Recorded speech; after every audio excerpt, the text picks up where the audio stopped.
Hey,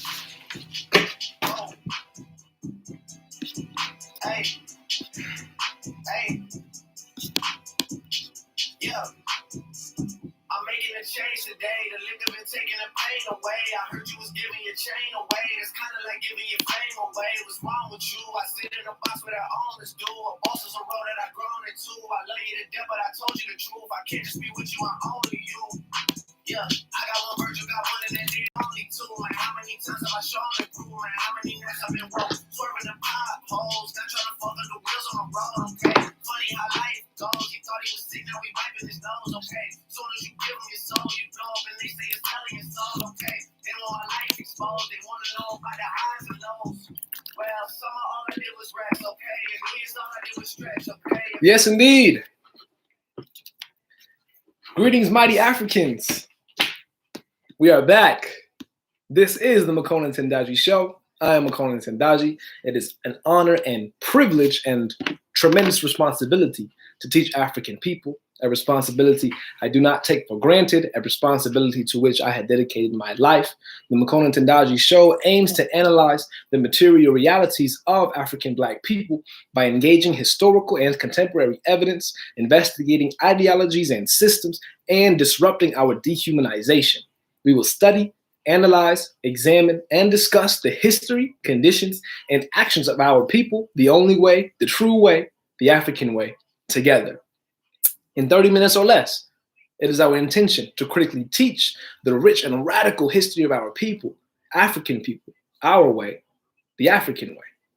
Today, the 5th of March, 2021, we are going to introduce Black male studies as our next scholarly venture. Critical theory and definitions will be fueled by rigorous empirical evidence, both historical and contemporary.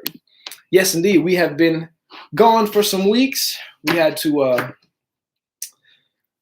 take a Kyrie break. That's what I'm calling the brief time away from the show.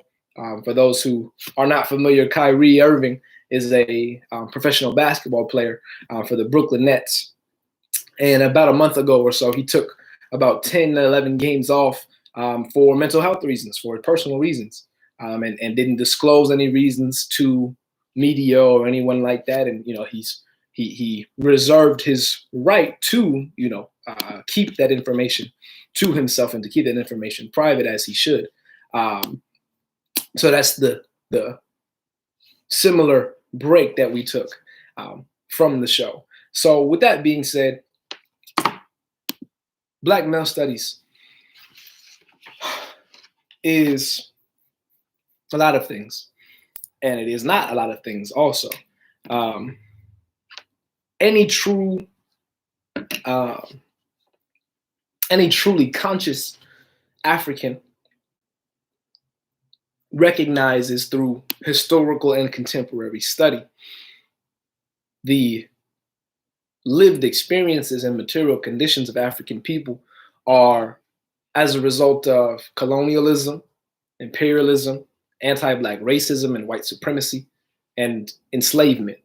And with that acknowledgement, with that recognition, any true African also knows that the behaviors and the attitudes and the living predicaments, if you will, of the masses of African people are also affected and impacted and truthfully dictated by neocolonialism, colonialism, imperialism, anti-Black racism, so on and so forth.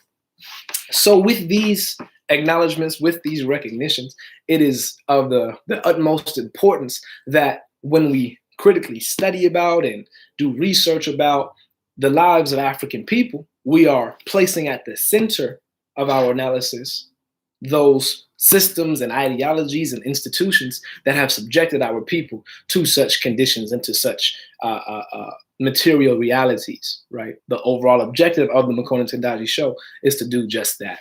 And Black male studies is Black male studies is an intervention in the material conditions and lives of African Black men and boys. And so on tonight's show, all we're going to do is briefly kind of introduced some materials that we'll be going into. We got our sources right here, right? And we're just going to read out some things from some different authors and scholars.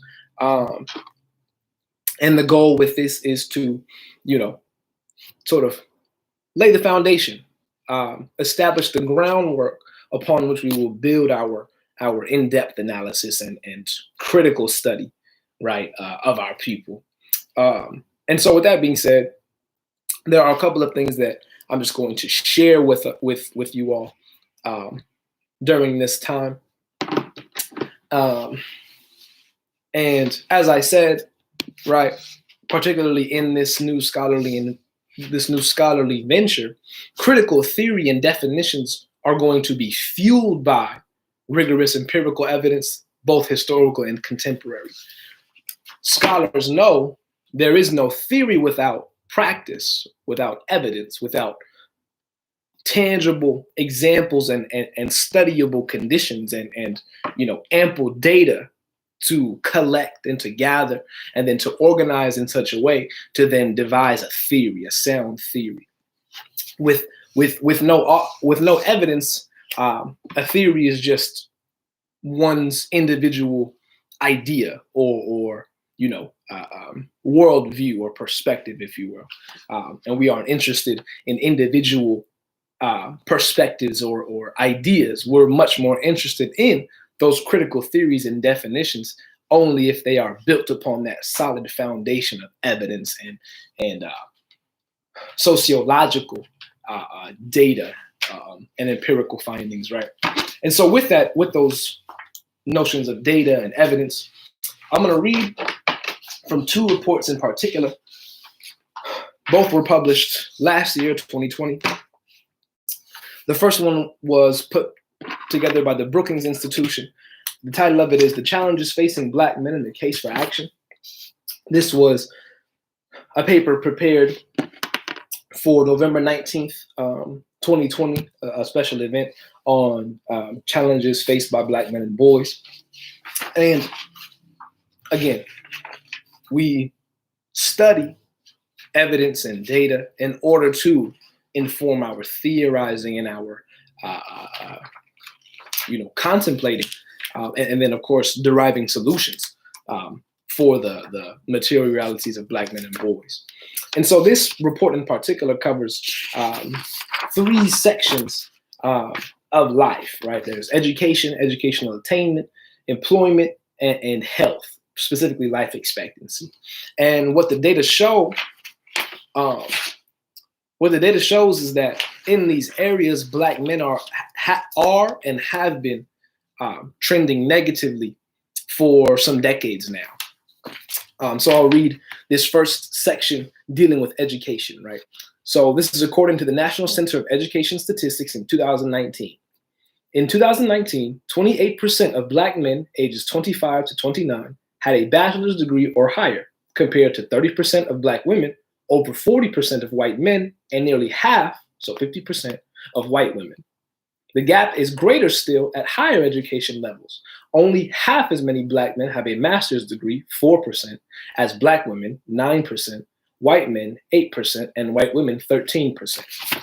In this graph right here, this chart, again, this is according to the National Center of Education Statistics, right, from the U.S. Department of Commerce. According to this chart, and through rigorous data collection, right, we see that young Black men, not only are they poorly served by schools, they aren't accomplishing, or I should say they aren't earning credentials or degrees from schools and from higher education institutions, right?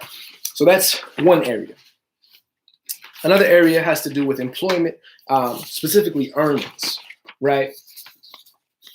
And then this is an important piece to read. The report goes, Black workers, regardless of gender, earn less than white workers, and white men have substantially out-earned white women and Black workers since 1980. This is according to current population survey data. For both Black and white workers, men earn more, but the gender gap is much smaller for Black workers, right?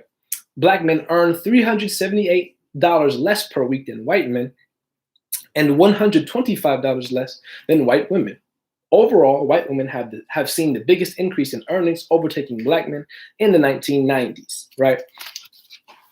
Let's stop there for a bit with this last sentence. Overall, white women have seen the biggest increase in earnings, overtaking black men in the 1990s. So 30 years ago, white women as a population surpassed black men in terms of earnings in the workforce and employment. There is, going back to our discussion of narratives and theories with no evidence and ideas and perspectives, there is this running narrative in modern discourse that because black men are men, they are privileged. That's essentially the slogan, if you will, or the main point to that narrative. Because black men are men, they are privileged. That's the narrative. That's the understanding socially and in different areas of life, right, professional and otherwise. The question becomes, how are we defining privilege? Because according to current population survey data going back to the 1990s, in fact, white women earn more in the workforce than black men do, white women do. So if this narrative that suggests because black men are men, they are privileged, we need to critically interrogate that narrative and go, okay, if that's the narrative, upon what evidence is that based? Because according to both education, right, so far education and earnings, black men are trending and rank below white women. And again, if the narrative suggests black men, because they are men, are privileged, in what way could they be privileged? Because they aren't privileged in educational attainment, nor are we privileged in earnings. An important segue there. And then there's the area of life expectancy, public health, right? The report writes, life expectancy is lowest for black men among black and white people, according to the CDC National Center for Health Statistics, both at birth and at age 85. That's also a critical distinction to make. What does it say about a society where a population occupy the lowest life expectancy from the time of birth to the time of death? They are never ranked higher, or never do they trend upward and surpass any other group based on life expectancy at any point in their lifetime, right? It says here, for white men, life expectancy at birth is about 6 years lower than at age 65. But for black men, that gap is over 9 years, showing that black men are more likely to die prematurely, right? And then this chart here demonstrates it visually. And then to bring our analysis to a contemporary standpoint, this report also analyzes statistics related to COVID-19. The report writes, black men have been the most likely among black and white Americans to die of COVID-19 at a rate 2.4 times that of white men, according to CDC data through July 2020. 80 of 100,000 black men in the US had died of COVID-19 by July 4th, right? This chart illustrates that. So again, these prevailing ideas and narratives that suggest somehow, some way, black men, because they are men, are privileged or well off in the society. The critical question that we need to assert is, in what way? And upon what evidence is that narrative based? Because so far, according to this report, right, education, earnings, and now life expectancy, not just general life expectancy, but also COVID mortality, right? Black men rank at the bottom of every group. So privilege in what way? How?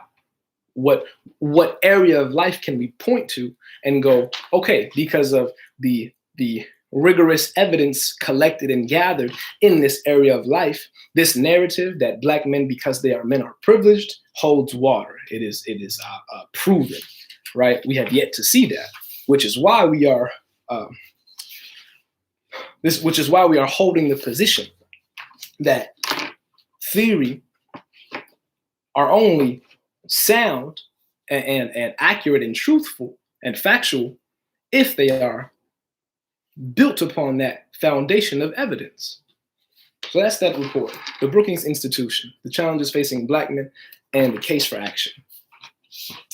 And then this other report that we will briefly discuss, entitled Black Men Face High Discrimination and Depression Even as Their Education and Incomes Rise. Let's stop there for a second.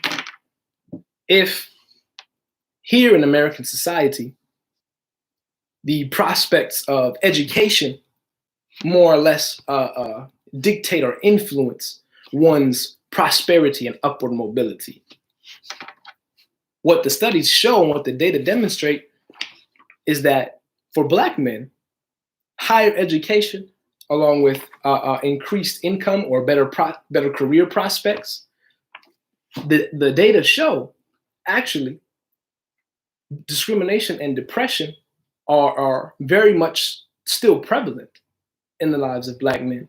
So again, challenging this narrative of Black men, because they are men, are privileged, we must ask critical questions and go, well, if for other groups, higher education and higher income promote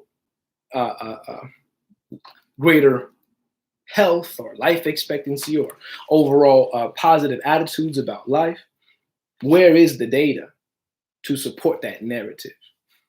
In this article, the authors write, our research on the intersection of race and gender in the US shows that while education and income reduce the risk of discrimination and depression for whites and Black women, this is not so for Black men.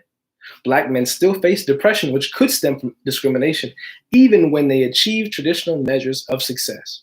And this particular article published on The Conversation, this article was written by Professor Shervin Asari at Charles Drew University, along with Professor Dr. Tommy Curry at the University of Edinburgh. And in this article, they cite, I believe it's 6 studies in particular that look at all of these different areas as it relates to income, education, and discrimination and depression. So it says, study number 1, in the National Survey of American Life study, Black boys from the wealthiest families were the most depressed. Study number 2, in a study that followed 1,200 Black and white people for over 25 years, for Black men, the highest educational credentials were associated with an increase rather than a decrease in depressive symptoms. Study number 3, in a nationally representative sample of US adults, Black men with the highest income have the highest risk of depression, specifically major depressive disorder. We also found that interpersonal discrimination or people discriminating one-on-one was not a reason. 6 studies this report cites as evidence and justification for this idea, this notion, right, that Black men face high discrimination and depression even as their education and incomes rise.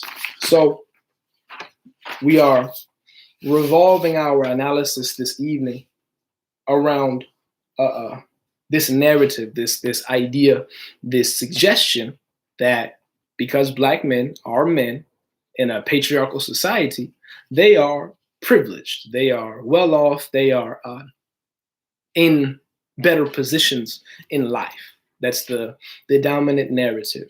And if we hold up that narrative and then we hold up the nationally representative data and evidence, we see they do not align. So again, the question becomes, how do we interrogate and challenge narratives and ideas that do not align with the data and with the evidence? The answer lies in supporting and building those theories and those narratives upon that foundation of evidence and data, right? So now what we're going to do is we're going to look at some theoretical pieces, which again will align with the data and with the evidence. So first we're going to read from Fear and Doubt by Huey P. Newton.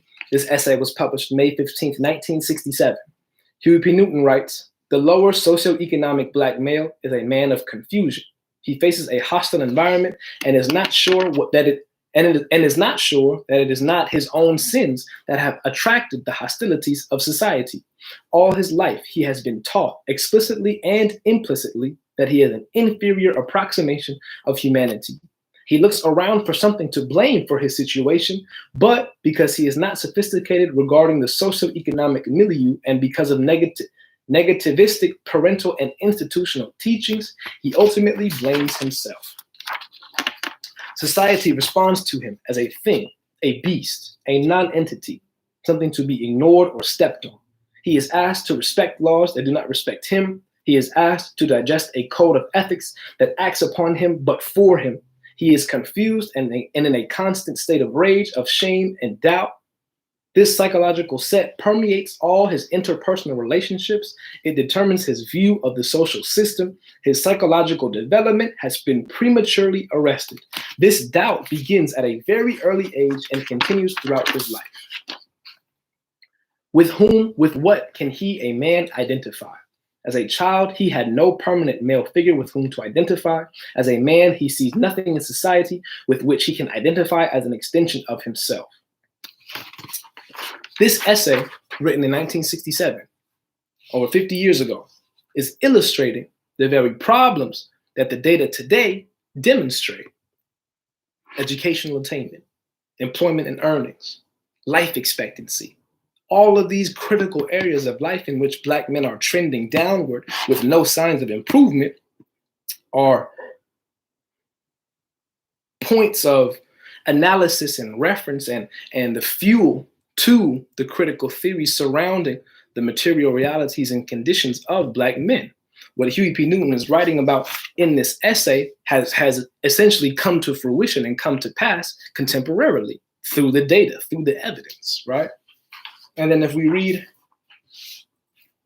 the book chapter, Up to No Good, The Intersection of Race, Gender, and Fear of Black Men in U.S. Society, from the book Historicizing Fear, Ignorance, Vilification, and Othering, the authors Quaylen Allen and Henry Santos Metcalf write,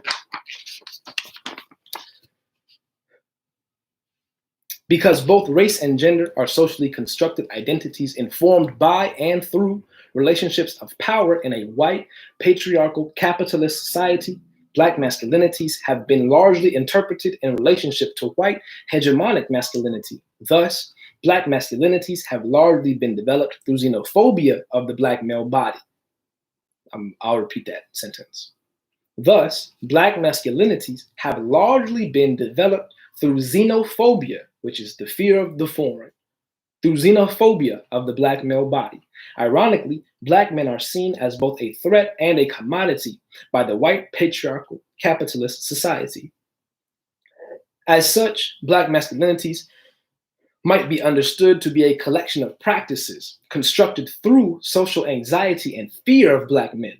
This fear is then mediated by the state through particular hegemonic, discursive, and repressive practices. The point that we are intending to make here tonight is that this is a profound piece of scholarship. This is a profound theory, and it only remains a theory and cannot be regarded as factual or truthful without the evidence and the data to back it up, which we do have. So again, if we were to hold up the narrative of Black men because they are men, are privileged in society, and juxtapose that with these theories, right, of Black masculinities being interpreted through white hegemonic masculinities and Black masculinities and the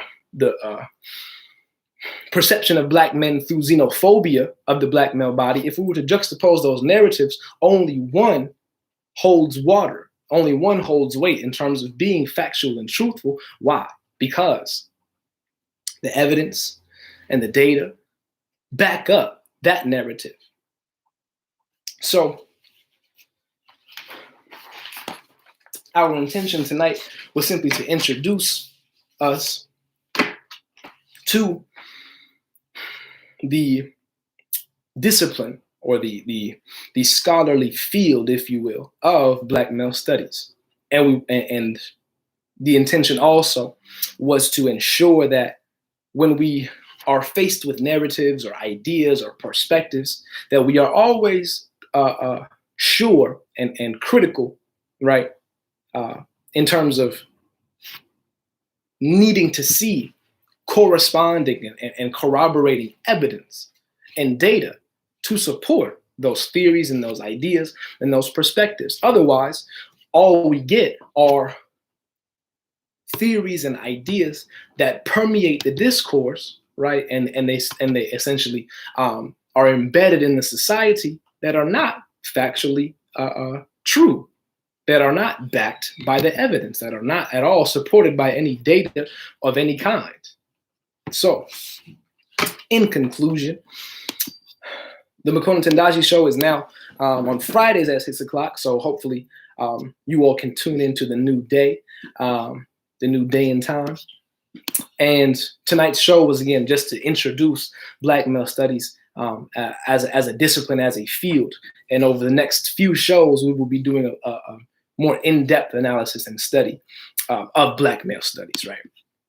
So to close it out, I am Makonnen Tendaji. This is the Makonnen Tendaji Show, where we engage historical and contemporary evidence, investigate ideologies and systems, and disrupt the dehumanization of all African people, the African way, together. This is a contribution to our global liberation struggle. May the ancestor be assured. May the Most High be pleased. Africa will be free.